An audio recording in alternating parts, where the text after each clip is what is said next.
Germany. Thank you. But everything usually works so perfectly and efficiently in Germany, in my experience. Especially at this meeting, right? Oh, yes. That's been very impressive because I've been coming to these meetings and that's always impressive. So, this year, because we're still kind of a hangover from the pandemic, this meeting is mostly in person, but partially hybrid. So there are 5 Nobel laureates participating virtually, 14 are here on site, and of the 330 young participants, 250 of them are here, and I'm speaking to one of them, Katharina Hartinger, of the Catholic University of Eichstätt, Ingolstadt. Thank you. And so you are an economist. Almost everyone here is an economist, but some people define themselves as behavioral scientists and otherwise. But what sort of economist are you? So I'm an applied economist. I work a lot on culture and education especially. So I'm interested in the effects of culture on our decision making in education and innovation.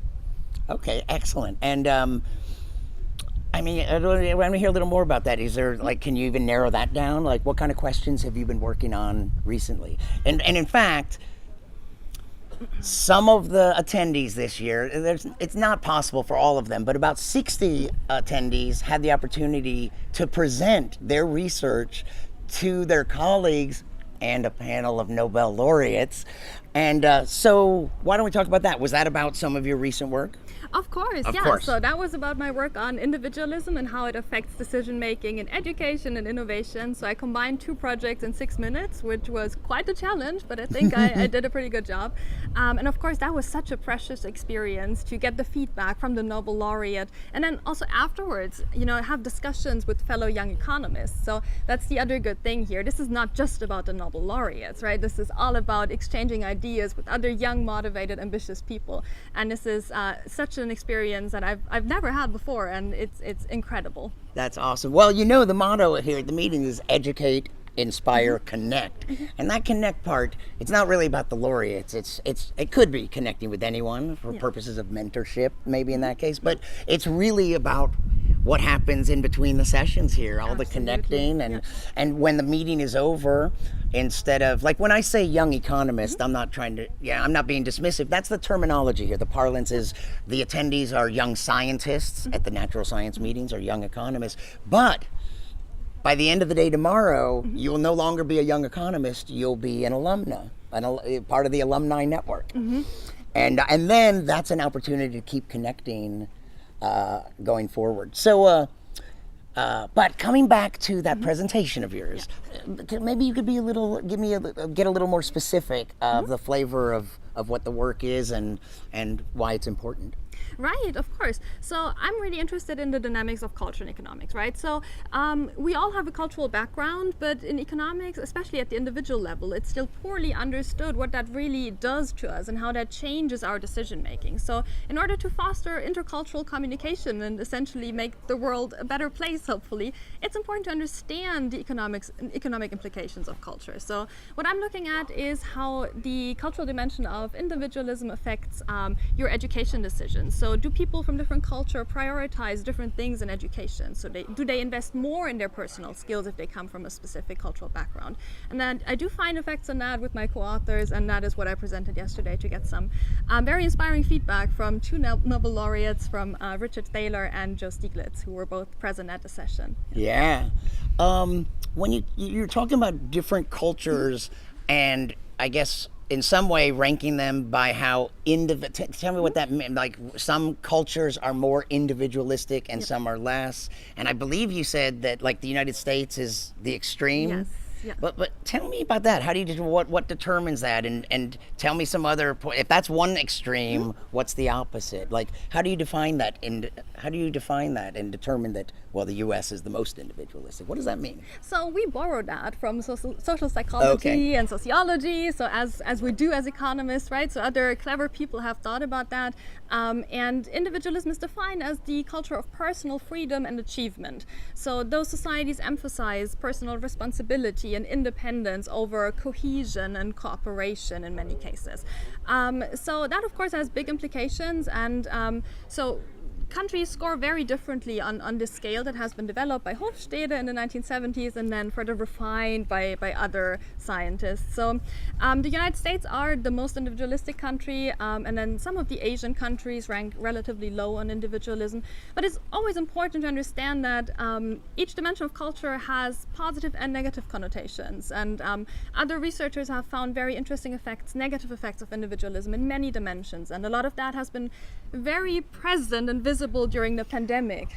Yeah, I guess that's a good, because I need, like, I'm not an economist, and so some of these concepts have been difficult for me, but concrete examples are very helpful in communication. So yeah, during the pandemic, where, say, masking, like, we wear masks. Masks are now I've interviewed some experts like environmental engineers, and masks do. The wearer does get protection from the mask. However, it's even more for the benefit of other people. So that's the kind of thing. It's like individualistic Americans. Some have had a problem with, like, the other, the liberal people think, well, you're just being selfish because we do this for other people, right? So, and some cultures, like Asian cultures, have been wearing masks for years. Before the pandemic, you'd see that. And I never knew if I'd see someone in an airport wearing a mask, I always wondered if they were wearing it because they were sick or if they were wearing it for their protection or the protection of others. Right. And so that's a good concrete example. Absolutely. So we've learned a lot here, right, as those cultures who have not been masking up beforehand. And Batsi and co-authors, some American researchers, they have found that individualistic countries had a very, very hard time adjusting to the pandemic and using cooperative measures to combat it. So especially the masking, especially in the initial stages of the pandemic, right, before we had vaccines and all of that. So the response was a lot slower in the individualistic countries. So those are some of the negative connotations. Then on the other hand, I find that individualism is a strong motivator to invest in personal skills and in your personal career, as almost by definition. And of course that has important implications since the returns to education are so large, as other economists have shown. Yeah, I guess another great example at the beginning was the Asian cultures did better quarantines. Right, at the beginning of the pandemic, they more easily, like they did more, closer to 100%. I don't know, I don't have the language for it, but it seems like that that individualistic Americans were a little more reluctant to quarantine. Right, so the pandemic has truly unmasked, no pun intended, a lot of the differences between but also within countries when it comes to individualism, when it comes to prioritizing common goals over individual freedom of choice. And of course, differences in individualism don't just exist between countries, right? They also exist within countries, and that is going to be another important step in the analysis that I plan for the future. Excellent. Well, did you always know that you wanted to be an economist, and what first got you interested in it anyway? So I would say two people played a very important role there. Back in high school, I had a great econ teacher, so we had like a business and econ subject, and he never stuck to the book. He never went through the textbook at all. Instead, he brought newspaper articles, and he showed us how we could explain them using very easy economic models and terms, and that really inspired me to pursue my studies in economics. And then of course at LMU Munich, where I did my bachelor's and master's, I ran into Klaus Schmidt, who is one of the organizers here, and he taught me Econ 101. It was a big class, but it was so inspiring that that really reinforced my desire to learn more about econ, because he gave us this feeling that even with the very simple models that you learn in Econ 101, right, we could explain the world and we could understand how things work and how markets work and how people make decisions, and that was just so inspiring. And I'm still here, right? Yeah, that's excellent. I guess two things about public perception. Do you think is there anything that you wish people understood better about your field, the public? Right. So we care a lot about people and their decision making. So it's not just about money. I think a common misconception still is that economists, they care about the money, the dollar signs, but we fundamentally care about decision making, individual and collective decision making. That is something I think we should get across to the public. And also, we're a very broad field. You can study soccer, you can study casinos, you can study labor markets. You can use our economic tools to explain a lot of what's going on in the world and whatever interests you. And that is really what makes me happy every single day when working on econ. Awesome. In the natural sciences, a lot of times, if in physics or chemistry or medicine, portrayals in movies and television shows sometimes have really bad science that either irritates scientists or makes them laugh. I wonder, is there anything like that? Have you ever seen, are there any economics or behavioral science ideas that you see portrayed very poorly in the media? That's a very good question. Yeah, I didn't bounce that off you before. I can't come up I'm with not a good sure, example right now. Yeah. A lot of people have mentioned this movie. I have never seen The Big Short. Oh. And have you seen that movie? No, because unfortunately not. a couple different people mentioned it, and also one of the laureates is in it. Right. Is it Richard Taylor or one of the laureates is in it, and I've heard it's really good, and you can learn a lot about economics. Like maybe the economics in that is good. Yeah. That's not really my neck of the woods when it comes to research, but it's probably a must-watch after the event. Yeah. Now, I understand in addition to economics, you have some other interests, and you have some media interests, and you have a podcast. I do. It's all about work-life balance, and I want my life to be as colorful as possible, which economics enables me to do because I can pursue a very broad research agenda. But also outside of that, I love talking, as we can see right now. So I run a podcast that's a sport podcast. So nothing. It's to not do even with no economics. It's sport. Yeah, Tell me more. There's this weird type of sports that I'm really into. It's called snooker. It's a type of pool billiard-ish related sports. Very interesting. It's a bit of a combination between pool billiard and chess, I would say, because there's a lot of strategy involved, and not a lot of people care about it, especially in Germany.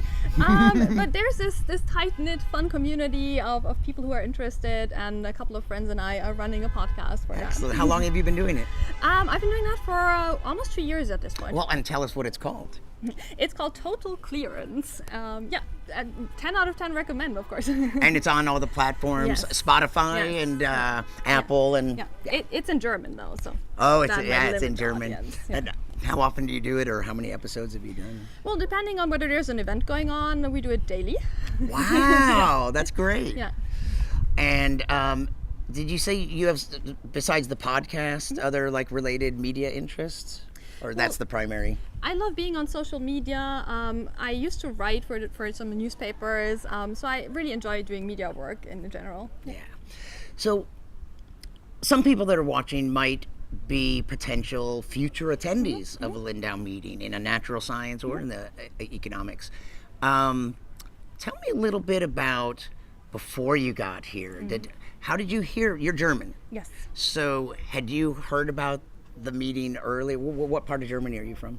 I'm from the Munich area, Okay. so yes, I had heard about the meeting before, but to be very honest, I never thought I could be one of those people in the meeting. Now I am in the meeting. So my wonderful advisor, Simon Wiederhold at KU Eichstätt, he recommended me for this. So we went through the entire application process, which was slightly intimidating, but also great. And then I finally got selected, which was a big surprise. Yeah. And I was literally jumping around because I thought, oh my God, this is going to be such a fantastic opportunity. And well, yes, it has been such a fantastic opportunity. Yeah. And so before you got here, how long ago did you get confirmation that you'll be attending? Like, I don't know what the time frame is on that. Well, so I applied in 2019, but then of course things happened, so I got accepted for the 2020 event that was then postponed to this year. So this has been a long time coming, and patience is a virtue, especially in econ. There's a lot of research on that. So yeah, I've been very patient. There's research on patience being a virtue? Yes, absolutely. Patience It's is not just a platitude. What kind of research? We're going to come back to the meeting, but what sort of research could be about patience as a virtue? So patience and the way people perceive time is actually another very important dimension of culture. So together with the individualism dimension of culture that I look at, it might be the most important one.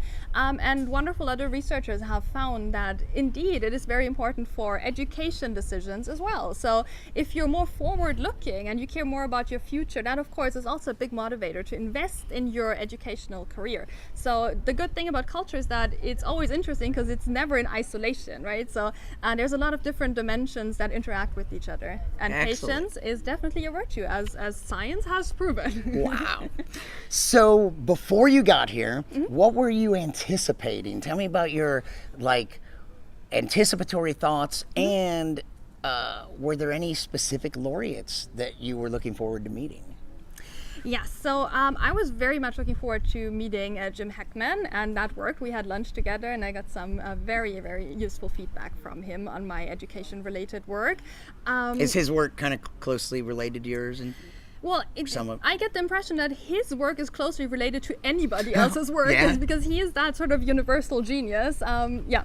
So in a way it is related, in a way it's not related, but he is just a great person to talk to, and I really enjoyed this opportunity, absolutely. So before I got here, when I first saw the program, to be very honest with you, I got a minor heart attack because it seemed so packed.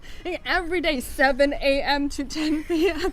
And I thought, wow, how am I going to do this? But now we're a couple of days in. I mean, in fact, tomorrow is going to be the last day, and I'm still not tired. I don't know how this is working, but I guess it's all the inspiration in the room that just keeps you going. And there's a lot of fresh conversations that wake you up. And then, of course, it's nice and bright out here, so you can get some extra sunshine before you go back in for the next lecture. Yeah, inspiration, caffeine.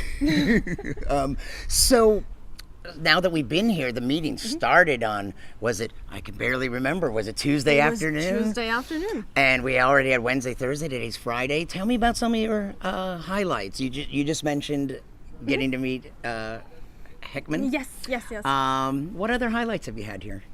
Well, just this morning I listened to Edmund Phelps' lecture on innovation, which really put my current innovation project in a completely new perspective. And afterwards, this wasn't just a video lecture that I watched on YouTube that he gave 15 years ago. No, this was right here. It was live, and afterwards I casually got to chat with him about my work, and I got a thumbs up from him. Nice. So that is wonderful. And I also absolutely have to mention yesterday's Next Gen Econ session. So it was such a privilege to present there in the micro session, because everybody who presented there, they were all working on such big questions, right? So nobody was working on like an epsilon incremental improvement of something that had been done before. Everybody was instead looking at new questions, at important questions, trying out new methods, being very relentless in data work. It was just it was so inspiring. It was absolutely wonderful, moving from talk to talk, from topic to topic. It was very diverse in terms of the speakers and in terms of the topics. So that was probably my number one highlight, actually. That was interesting. The way the Next Gen economic sessions went is that the session consisted of 10 young economists, each doing 6-minute presentations, while another 10, that's the only part of the meeting that had a simultaneous track. In another venue, another 10 were going on. So that's 20 young economists presenting, and 3 days of that, 60 got to. And as far as the rest of the meeting, each laureate does 1 half-hour lecture. And I like saying that because the meeting, I wouldn't say, is primarily about the lectures.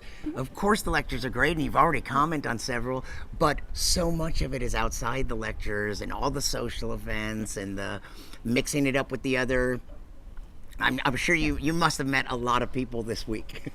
A lot of people. I wish I could name them all because they're all awesome. That was another thing, you're putting a bunch of ambitious people in the room. So I wasn't sure if the elbows were going to come out. You didn't know who you're going to meet. But instead, I've just met a whole lot of lovely, wonderful people who have this drive for doing interesting research and for changing the world. And it's been the most pleasant experience, actually. Also, I have to say, underlined by the fantastic hospitality we are experiencing here, right? All the staff are doing such a wonderful job at looking after us and making sure everybody is comfortable and happy. I'm so grateful for all of this. And I know you've already said a lot of things on this topic, but just as a parting thought, directed towards someone who might be a future attendee of an economics meeting, anything you would say to them, advice, or it doesn't have to be advice, just any message to a potential future attendee? I would say skip to the good part. So don't be shy. Leave all your fears at home, because it's not going to be scary. It's going to be wonderful and inspiring. And if they ask you to be on a panel, just say yes immediately before you get too scared. Excellent. So that's another thing. Before we go, you also, you did both of the, yesterday was a big day for you. It was. I was in the session and saw your Next Gen talk, and then a few hours later you were on a panel. So what was the panel, and who was on it with you?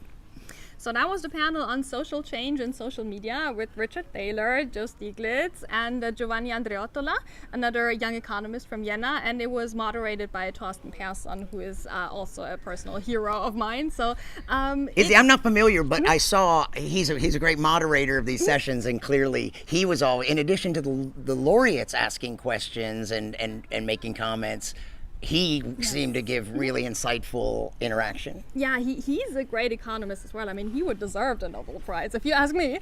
So no, that was a very intense experience, of course, being on a panel with two laureates and discussing a topic that is somewhat related to what I'm doing in my research, but not too closely, actually. But I was very happy to contribute my perspective. So I was not trying to imitate the laureates in any way. So I was just offering the experience I have and the opinions I have based on what I've read and what I'm doing research on. And I think based on the feedback we got, it's been a very exciting and very entertaining panel for the people who watched us. Yes, well, thank you very much for being so generous with your time. And we will be back with more interviews from the 7th Lindau Meeting on economic science.